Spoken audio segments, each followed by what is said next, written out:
Morning students, चलिए हम अपनी वीडियो को आगे बढ़ाते हैं। इससे पहले मैंने एडजेक्टिव पर 7 वीडियोज अपलोड की हैं। ये वीडियो का पार्ट नंबर 8 है, क्योंकि आजकल हम सीख रहे हैं करेक्ट यूज ऑफ एडजेक्टिव कि एडजेक्टिव का करेक्ट यूज सेंटेंस में किस प्रकार से कैसे किया जाता है।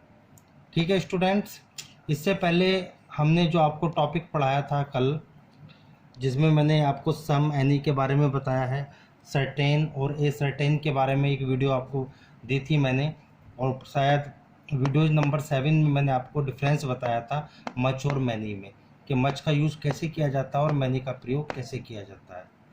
चलिए आप लोग वीडियो को लाइक कर दिया करो ताकि हमें पता लग जाए कितने स्टूडेंट्स वीडियोस को देख रहे हैं।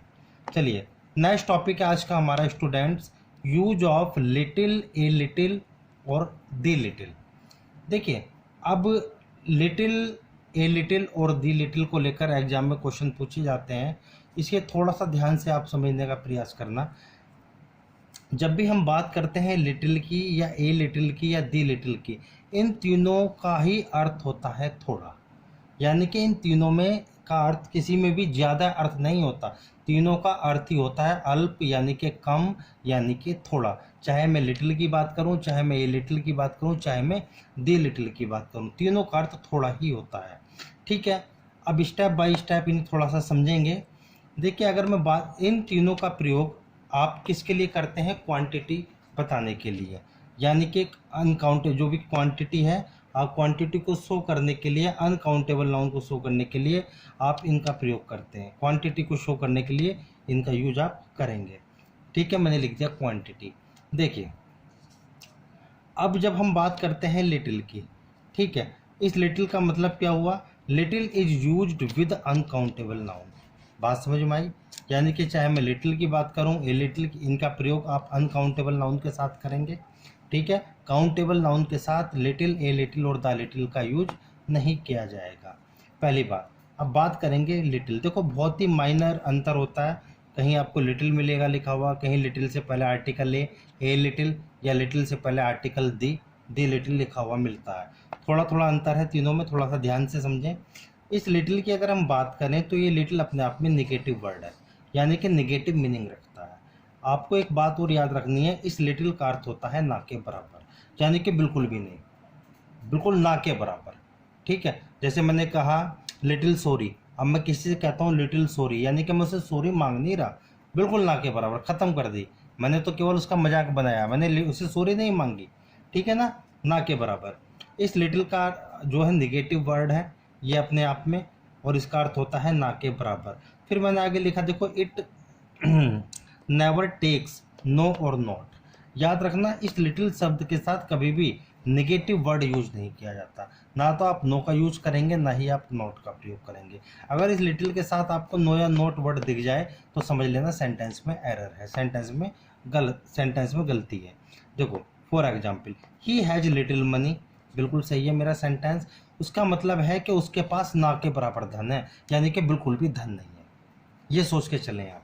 ठीक है, अगर इस सेंटेंस में मैंने इसके साथ नोट लगा दूं कि हैज़ नॉट लिटिल मनी, तो सेंटेंस मेरा गलत हो जाएगा। क्यों गलत हो जाएगा?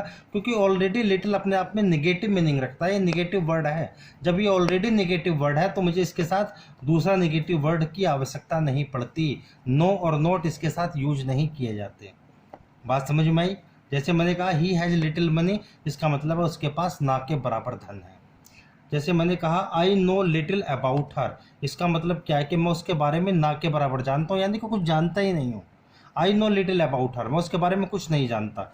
ठीक है, इसका मतलब क्या हो जाएगा? I don't know about her.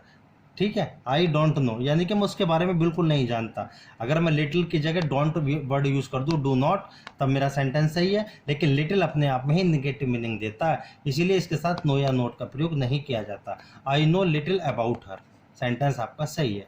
I have little time, यानी कि मेरे पास ना के बराबर समय है, बिल्कुल समय है ही नहीं। बात क्लियर? जैसे मैंने लिखा there is little hope of is getting better, यानी कि उसके अच्छे होने की, यानी कि बिल्कुल ना के बराबर आशा है, यानी कि बिल्कुल भी नहीं है। बात समझ में आई? जैसे मैंने किसी से कहा आई हैव लिटिल सॉरी, इसका मतलब मैं उससे सॉरी नहीं मांग रहा, बिल्कुल ना के बराबर। बात समझ में आई? उसका मीनिंग हमेशा लिटिल का मीनिंग निगेटिव ही जाता है। चलिए नेक्स्ट पॉइंट पे बढ़ते हैं। नेक्स्ट देखिए ए लिटिल। ए लिटिल की अगर हम बात करें, ये भी क्वांटिटी को शो करेगा, अनकाउंटेबल नाउन से पहले यूज किया जाता है। ठीक है, ये अपने आप में पॉजिटिव मीनिंग रखता है। इसका भी अर्थ होता है थोड़ा कुछ, लेकिन लिटिल तो ना के बराबर है बिल्कुल, उसका भी अर्थ थोड़ा या कुछ है लेकिन ना के बराबर। ये अपने आप में पॉजिटिव मीनिंग रखता है। जैसे मैंने कहा I have a little rice, इसका मतलब है मेरे पास कुछ चावल है, ना के बराबर नहीं, कुछ चावल है। She has a little money, इसका मतलब है उसके पास थोड़ा सा धन है, कुछ धन है। बात समझ में आई? पॉजिटिव मीनिंग दे रहा है। ये निगेटिव यानी कि निगेटिव मीनिंग को एक्सप्रेस नहीं करता, ये हमेशा पॉजिटिव मीनिंग को एक्सप्रेस करता है। ए लिटिल, अगर लिटिल से पहले आप आर्टिकल ए का यूज करते हैं, जैसे a little knowledge is always dangers, यानी कि ए लिटिल नॉलेज का मतलब क्या है? थोड़ी सी जानकारी हमेशा खतरनाक होती है, यानी कि व्यक्ति को संपूर्ण जानकारी होनी चाहिए। ए लिटिल नॉलेज कहने का मतलब है थोड़ी सी जानकारी। पहले मैंने बता दिया आपको, आप लिटिल की बात करें, चाहे ए लिटिल की बात करें, चाहे दी लिटिल की बात करें, इन तीनों में से ज़्यादा अर्थ तो किसी का होता ही नहीं, तीनों का अर्थ ही थोड़ा होता है।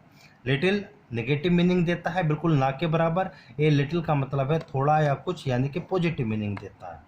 A little knowledge is always dangers, यानी कि थोड़ी जानकारी हमेशा खतरनाक होती है। जैसे मैंने लिखा he bought a little milk, यानी कि उसने कुछ दूध खरीदा। अब यहाँ से मैं अगर ए को हटा दूं तो इसका मतलब हो जाएगा ही बॉट लिटिल मिल्क, इसका मतलब उसने ना के बराबर दूध खरीदा, यानी कि उसने दूध खरीदा ही नहीं। लेकिन जैसे ही मैंने ए लगा दिया, इसका मतलब है उसने कुछ थोड़ा सा कुछ दूध खरीदा। बात क्लियर हुई? अब नेक्स्ट टॉपिक पर चलेंगे, द लिटिल। इस अगर हम दी लिटिल की बात करते हैं, इसका अर्थ होता है जो कुछ थोड़ा, लेकिन जितना भी है थोड़ा भी है वो सब है, यानी कि पर्याप्त है मात्रा में। ये अपने आप में पॉजिटिव भी मीनिंग रखता है और नेगेटिव भी मीनिंग रखता है, क्योंकि ज़्यादा अर्थ तो इसका भी नहीं होता। लेकिन लिटिल और ए लिटिल से ज़्यादा होता है द लिटिल, यानी कि थोड़ा बहुत जो कुछ है सब कुछ। ये अपने आप में पॉजिटिव और नेगेटिव दोनों मीनिंग रखता है। देखिए स्टूडेंट्स, कुछ एग्जाम्पल्स मैंने लिखे। पहला सेंटेंस आपके सामने, I spend the little money I had, यानी कि मेरे पास जितना भी धन था, थोड़ा था, ज़्यादा तो मतलब ही नहीं है, क्योंकि ज़्यादा अर्थ तो होता ही नहीं इनका। I spend the little money, मेरे पास थोड़ा, पर्याप्त, सब कुछ, जितना भी धन था। आई हैड, मैं खर्च कर चुका हूँ, स्पेंड कर चुका हूँ, मेरे पास। I had. बात समझ में आई? इस तरीके से द लिटिल का यूज होता है। She has wasted the little money, she has wasted the little money she had, यानी कि उसके पास जितना भी धन था, थोड़ा बहुत, वो सारा धन वेस्ट कर चुकी है। बात समझ में आई? इस तरीके से, यानी कि ये लिटिल से ज़्यादा है, मात्रा में ज़्यादा है, यानी कि सब कुछ जितना है थोड़ा है लेकिन ज़्यादा है, द लिटिल। चलिए स्टूडेंट, लिटिल के बाद उसी तरीके से नंबर आता है फ्यू, ए फ्यू और द फ्यू का। बात समझ में आई? जिस तरीके से हम लिटिल का यूज़ करते हैं, इसी प्रकार से हम फ्यू, ए फ्यू और दी फ्यू का भी यूज़ करते हैं। हमें इसके बारे में एक जानकारी लेनी है कि फ्यू, ए फ्यू और द फ्यू का प्रयोग आप नंबर्स बताने के लिए करते हैं, यानी कि प्यूलर काउंटेबल नाउन से पहले। प्यूलर काउंटेबल नाउन से पहले आप फ्यू, ए फ्यू और द फ्यू का प्रयोग करेंगे, प्यूलर काउंटेबल नाउन से पहले। बात समझ में आई? देखिए जैसे फ्यू, अगर जिस तरीके से लिटिल नेगेटिव मीनिंग रखता है, फ्यू भी अपने आप में नेगेटिव मीनिंग रखता है, यानी कि ना के बराबर। ठीक है, इसके बाद जो भी नाउन आएगा वो हमेशा प्यूलर होना चाहिए, याद रखना। I read few books, past indefinite में है, रीड, रेड, रेड बोला जाता है। Second form I read, spelling same होती है, आई रेड फ्यू बुक्स, तो फ्यू के बाद जो नाउन आया वो अपना प्यूलर, यानी कि मैंने कुछ की ना के बराबर किताबें पढ़ी, यानी कि बिल्कुल भी नहीं पढ़ी। बात समझ में आई? आई हैव फ्यू फ्रेंड्स, यानी कि मेरे पास मित्र नहीं है, इसका मतलब है नहीं है, ना के बराबर है, कुछ भी नहीं है। ही हैज फ्यू एनिमीज, यानी कि उसके पास बिल्कुल भी शत्रु नहीं है, हम कह सकते हैं उसके शत्रु बिल्कुल भी नहीं है। ही हैज फ्यू एनिमीज, ना के बराबर। इसी प्रकार से आप फ्यू अपने आप में पॉजिटिव मीनिंग रखता है, इसका अर्थ होता है कम, थोड़ा। ज़्यादा अर्थ तो किसी का नहीं होता, ना तो लिटिल और द लिटिल का, ना ही फ्यू, ए फ्यू और द फ्यू का। इन सब का अर्थ होता है थोड़ा। तो अर्थ दोनों का सेम है, थोड़ा कम। Few, a few, the few का ही अर्थ होता है थोड़ा या कम। लिटिल, ए लिटिल और द लिटिल का अर्थ भी होता है थोड़ा कम। ठीक है, ज़्यादा अर्थ किसी का नहीं होता। लेकिन इतना याद रखना, लिटिल अनकाउंटेबल नाउन, यानी कि क्वांटिटी को शो करता है। फ्यू जो होता है यह हमेशा प्यूलर काउंटेबल नाउन के साथ यूज किया जाता है। A few, I have a few friends कहने का क्या मतलब है, मेरे पास कुछ मित्र हैं। ठीक है। I read the few books यानी कि मैंने कुछ किताबें पढ़ी। He bought a few apples यानी कि उसने कुछ सेब खरीदे। कुछ, ये पॉजिटिव मीनिंग रखता है, निगेटिव एक्सप्रेसिंग वर्ड को यानी कि ये फॉलो नहीं करता, ये केवल पॉजिटिव मीनिंग रखता है। क्लियर। नेक्स्ट देखिए द फ्यू। द फ्यू का मतलब भी द लिटिल की तरह है, यानी कि जो कुछ है थोड़ा लेकिन सब, ये पॉजिटिव और नेगेटिव दोनों ही मीनिंग रखता है। ठीक है। जैसे I read the few books I had, यानी कि मेरे पास जितनी किताबें थी मैं पढ़ चुका हूँ, सारी की सारी किताबें जितनी थी। ठीक है। The few clothes he had, उसके पास जितने भी कपड़े थे। The few clothes all burnt in fire, यानी कि सब आग में सुहा हो गए, सब आग में जल गए। क्लियर। तो इस प्रकार से आपको फ्यू, ए फ्यू और द फ्यू का यूज समझ में आया। ठीक है। चलिए स्टूडेंट्स, नेक्स्ट एडजेक्टिव की तरफ। अभी हमने little, a little, the little, few, a few और द फ्यू में डिफरेंसेस समझा, हमने उसे समझा। नेक्स्ट यूज है हमारा use of all and hall. देखिए हॉल, कुछ बच्चे इसे गलत प्रोनाउंस करते हैं, वूल बोल देते हैं, वो गलत है, ये वर्ड अपने आप में हॉल, ऑल एंड हॉल। ठीक है। अब यहाँ से एग्जाम में सवाल पूछ लेता है वो ऑल और हॉल को लेकर। देखिए अगर हम इस ऑल की बात करते हैं, इसका अर्थ होता है सब। बात समझ में आई। आपको इस ऑल के बारे में एक बात समझनी है कि इसका प्रयोग आप सिंगुलर अनकाउंटेबल नाउन, यानी कि अनकाउंटेबल नाउन से पहले भी आप ऑल का प्रयोग कर सकते हैं, और प्यूलर काउंटेबल नाउन से पहले ऑल का प्रयोग किया जाएगा। सिंगुलर नाउन से पहले ऑल का प्रयोग नहीं किया जाता, केवल अनकाउंटेबल नाउन से पहले तो कर सकते हो, सिंगुलर हो लेकिन अनकाउंटेबल नाउन होना चाहिए। और ऑल का प्रयोग आप प्यूलर काउंटेबल नाउन के साथ भी करते हैं। ठीक है। देखिए अब ऑल का अर्थ होता है सब। ठीक है। ऑल और ऑल में क्या डिफरेंस है, इस चीज़ को समझे। देखिए ऑल का अर्थ होता है सब, बात समझ में आई। जैसे all the Apple, all the friends, मैंने सारी बात, ऑल द बुक्स, सारी बुक्स, बात समझ में आई। लेकिन ठीक है, लेकिन अगर हम इस होल की बात करते हैं, इसका अर्थ भी सब होता है, लेकिन दोनों के यूजेस में अंतर होता है। इस होल का मतलब होता है संपूर्ण बॉडी का, संपूर्ण बॉडी के बारे में बताता है ये होल। ठीक है। इसे थोड़ा नीचे डिस्कस करूंगा, पहले देखिए ऑल। देखिए all the books were old, बात समझ में आई। ऑल के साथ जो नाउन आया वो प्यूलर होना चाहिए, और आने वाली वर्ब भी प्यूलर ही होगी। All the books were old. All the money has been spent, all के साथ जो अनकाउंटेबल नाउन आएगा तो वर्ब कैसी आएगी, सिंगुलर वर्ब, क्योंकि अनकाउंटेबल नाउन के साथ आप सिंगुलर वर्ब यूज करते हैं, क्योंकि ऊपर तो प्यूलर नाउन था इसलिए वर्ब आपकी प्यूलर आई, लेकिन यहाँ पर ये अनकाउंटेबल नाउन है तो आप कैसी वर्ब यूज करेंगे, singular verb. All the money has been spent. जैसे देखिए all the students are going, यानी कि all the students are going, आप कैसा नाउन आया, प्यूलर नाउन, और आने वाली वर्ब भी प्यूलर।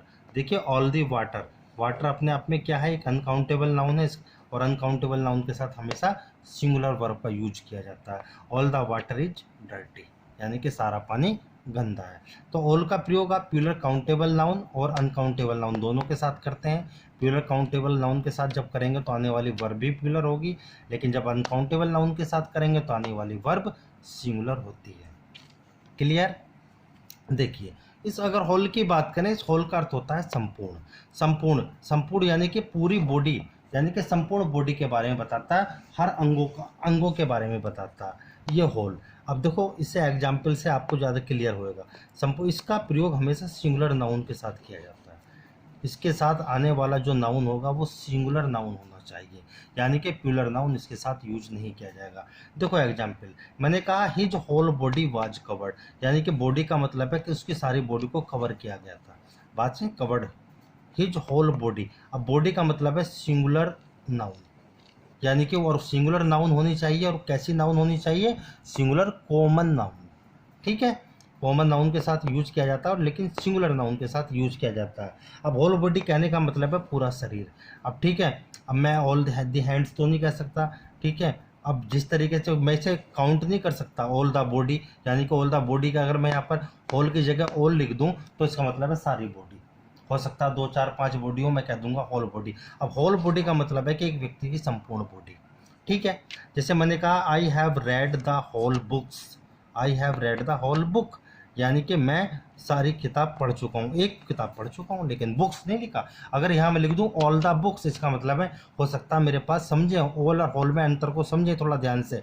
अगर मैं यहाँ बुक्स ऑल द बुक्स लिख देता तो इसका मतलब है मेरे पास 5, 6, 7, 8, 10 किताब हो सकती हैं जिन किताबों को मैंने स्टडी किया, पढ़ा है। लेकिन द होल बुक का मतलब है मैंने उस बुक को पढ़ा, उसके एक एक पेज को पढ़ा, मैंने एक ही पुस्तक पढ़ी लेकिन एक एक पेज को पढ़ा। क्लियर? इसलिए संपूर्ण के अर्थ में इसका यूज किया जाता है। I watch the whole movie, यानी कि मैंने एक ही तो मूवी देखी, ऑल द मूवी नहीं कह सकता मैं, यानी कि मूवीज होता तो फिर कई मूवी हो जाती। यहाँ का मतलब है ऑल द होल मूवी, यानी कि मैंने मूवी को देखा शुरू से लेकर अंत तक, पूरी मूवी को देखा। बात क्लियर हुई? इस तरीके से आपको अंतर समझ में आया, ऑल और होल का प्रयोग आप कहाँ कहाँ करते हैं। ठीक है, इसके बारे में एक बात और समझनी होगी। देखिए दोनों को, होल से पहले आर्टिकल दी का प्रयोग होता है, लेकिन ऑल के बाद में आर्टिकल दी का प्रयोग होता है। देखो मैंने ऊपर लगाया all the books, all the money, all the students, all the water. बात समझ में आई? इस ऑल के बाद होता है देखो the whole book, the whole movie. यहाँ पर इसलिए नहीं क्या, क्योंकि हिज अपने आप में पॉजिटिव केस है। बात समझ में आई? अब आगे देखिए, देखिए इस होल का प्रयोग आप सिंगुलर कॉमन नाउन से पहले करते हैं, जैसे मैंने ऊपर करके दिखाया, सारे सिंगुलर थे लेकिन कॉमन नाउन थे। सिंगुलर कॉमन नाउन के साथ इस होल का प्रयोग किया जाता है। लेकिन अगर होल के साथ ऑफ प्रेपोजिशन को जोड़ दिया जाए, होल ऑफ का प्रयोग हमेशा प्रॉपर नाउन के साथ किया जाता है। किसके साथ किया जाता है? प्रॉपर नाउन के साथ किया जाता है। जरा ध्यान से समझें। द होल टाउन, अगर होल टाउन की बात हुई है तो ये कैसा है? सिंगुलर है, लेकिन कैसा नाउन है? कॉमन नाउन है। ठीक, सिंगुलर कॉमन नाउन। बात समझ में आई? सी से कॉमन। ठीक है, देखो the whole town, the whole का प्रयोग किसके साथ होगा? कॉमन नाउन के साथ। ये टाउन कैसा है? एक कॉमन नाउन है। The whole of Kanpur, the whole of कहने का मतलब क्या? अगर होल के बाद में प्रेपोजिशन ऑफ लगा देता हूँ तो उसके बाद जो नाउन आएगा ना, वो कैसा नाउन आना चाहिए? हमेशा प्रॉपर नाउन। बात क्लियर? कानपुर अपने आप में प्रॉपर नाउन है। देखिए the whole country, whole country कहने का मतलब क्या है? सिंगुलर है लेकिन कॉमन नाउन है। बात समझ में आई? सिंगुलर है लेकिन कॉमन नाउन है। ठीक है, और द होल ऑफ इंडिया कहने का मतलब क्या है? Proper noun.